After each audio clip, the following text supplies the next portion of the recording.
Good morning, students. Welcome to e-learning class of science. Today we will start new chapter 7, teeth and digestion. In this chapter, we will discuss types of teeth, structure of a tooth, care of teeth and digestion of food. So students, listen to it carefully.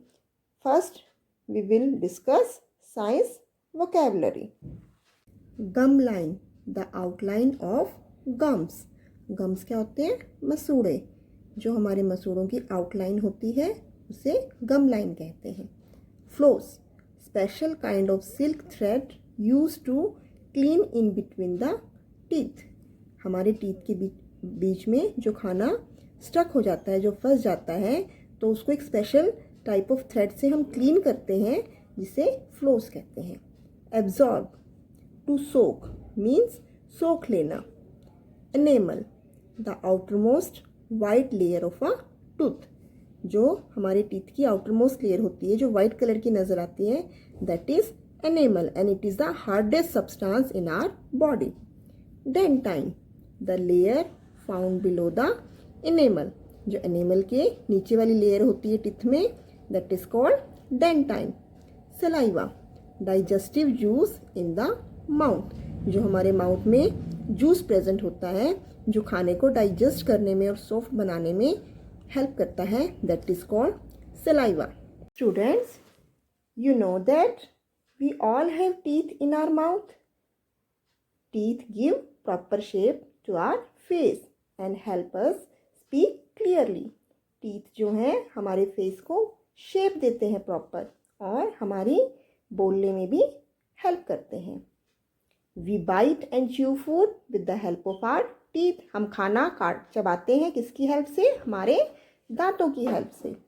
So this makes the digestion of food easy, जिससे हमारा खाना easily digest हो जाता है. Have you ever seen elderly people? Elderly people means old people who have lost their teeth. आपको पता है जो old people हो जाते हैं तो वो अपने टीथ को लॉस कर देते हैं. तो देखो खाना कैसे खाते होंगे, उनके फेस की शेप भी चेंज हो जाती है. It means teeth are an important part of our body. So students, clean your teeth properly. Let's start reading milk teeth and permanent teeth. New born babies do not have teeth in their mouth. आपको पता है जो newborn baby होता है उनके mouth में एक भी टीथ नहीं होता. They get their first tooth around the age of 6 to 9 month. 6 से 9 महीने के जब हो जाते हैं वे बच्चे, तो तब उनके माउथ में पहला दांत आता है. By the age of 2.5 years, जब वो 2 से 2.5 साल के हो जाते हैं, a baby has 20 teeth. It means जो हमारे मिल्क टीथ होते हैं, जो सबसे पहले टीथ आते हैं, वो कितने होते हैं? 20 टीथ होते हैं. और इन टीथ को हम क्या बोलते हैं? मिल्क टीथ, दूध के दांत. और टेम्परेरी टीथ. टेम्परेरी टीथ क्यों बोलते हैं? क्योंकि after some time they fall down, वो टूट जाते हैं. The milk teeth fall out 1 by 1. धीरे धीरे दूध के दांत टूटना शुरू हो जाते हैं. फ्रॉम 6 to 12 years, जब चिल्ड्रन 6 से 12 साल के हो जाते हैं तो उनके दांत धीरे धीरे टूटना शुरू हो जाते हैं. कौन से वाले दांत? Milk teeth. और the new set of teeth has grow in their place. और उनकी प्लेस पे नया सेट आ जाता है दांतों का, जिनको हम परमानेंट टीथ बोलते हैं. और परमानेंट टीथ कितने होते हैं माउथ में? 32. 16 टीथ इन ईच जा. 16 टीथ हमारे अपर जा में, जा मीन्स जबड़ा, और 16 teeth in lower jaw. Now types of teeth. The set of permanent teeth has 4 types of teeth. These are incisors, canines, premolars and molars. Permanent teeth जो हैं 4 types के होते हैं. Incisor, canines, premolars and molars. Now first we will discuss incisors. Incisors और cutting teeth. In teeth को हम cutting teeth भी बोलते हैं क्योंकि ये बहुत ही शार्प होते हैं. scissors-like shape. They cut and bite the food. And how many incisors present in our mouth? 4 incisors in each jaw. यानी कि 4 इंसीजर हमारे अपर जा में और 4 इंसीजर हमारे लोअर जा में. नेक्स्ट टीथ आर कैनाइन्स और tearing teeth. These are sharp pointed teeth which are present one on each side of incisors. It means how many? They are 2 in upper jaw and 2 in lower jaw. They help to tear the food.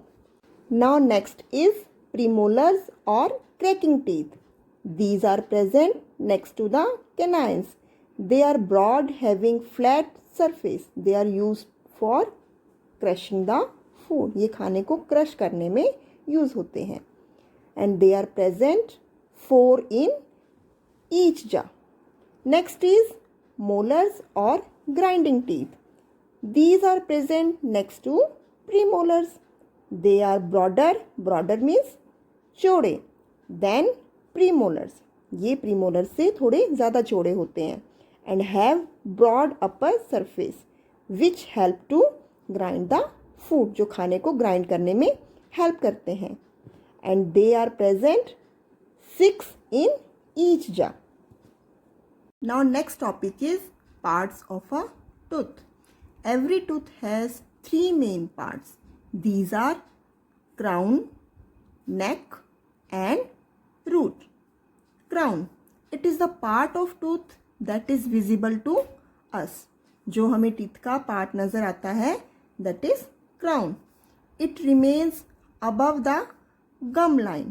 जो गम line है, गम line means जो हमारे मसूड़े होते हैं, तो ये उसके ऊपर प्रेजेंट होता है, जो टीथ का ऊपर वाला हिस्सा होता है. Next is root. It is the part of the tooth below the gum line. ये वो हिस्सा है जो गम लाइन से नीचे होता है, यानी कि मसूड़ों के अंदर होता है. The root fixes the tooth in the jaw. Root जो है दांतों को जा में फिक्स करती है. Neck. It is the part of tooth between the crown and the root. जो उन दोनों के बीच का हिस्सा होता है क्राउन और रूट के, that is neck. It is covered by the gum line. ये भी गम लाइन से कवर्ड होता है. Now next topic is structure of a tooth. The tooth is made up of 3 parts. enamel, dentine and pulp. Enamel. It is the outer hardest part of the tooth. It protects the tooth from wear and tear during chewing. जब हम खाना चबाते हैं तो तब ये दांत का टूटने या फूटने से प्रोटेक्ट करता है. और it is the hardest substance found in our body. Next is dentine. It is the yellow bone like layer present below enamel. ये येलो कलर की बोन लाइक लेयर होती है जो एनेमल के अंदर प्रेजेंट होती है. And it support the enamel. Next is pulp. It is the soft part of the tooth. ये बहुत ही कोमल हिस्सा होता है दांत का. Which has blood vessels and nerves. The nerves are connected to the gum through a hole in the root. These nerves help us feel a toothache. जब हमारे दांत में दर्द होता है तो इन नर्व्स की हेल्प से हमें महसूस होता है. तो ये थे हमारे टूथ के 3 parts, enamel, dentine and pulp. So students, I hope you might have understood these topics. Read these pages to clear the concepts. Next week we will continue this chapter. Thank you children. Have a nice day.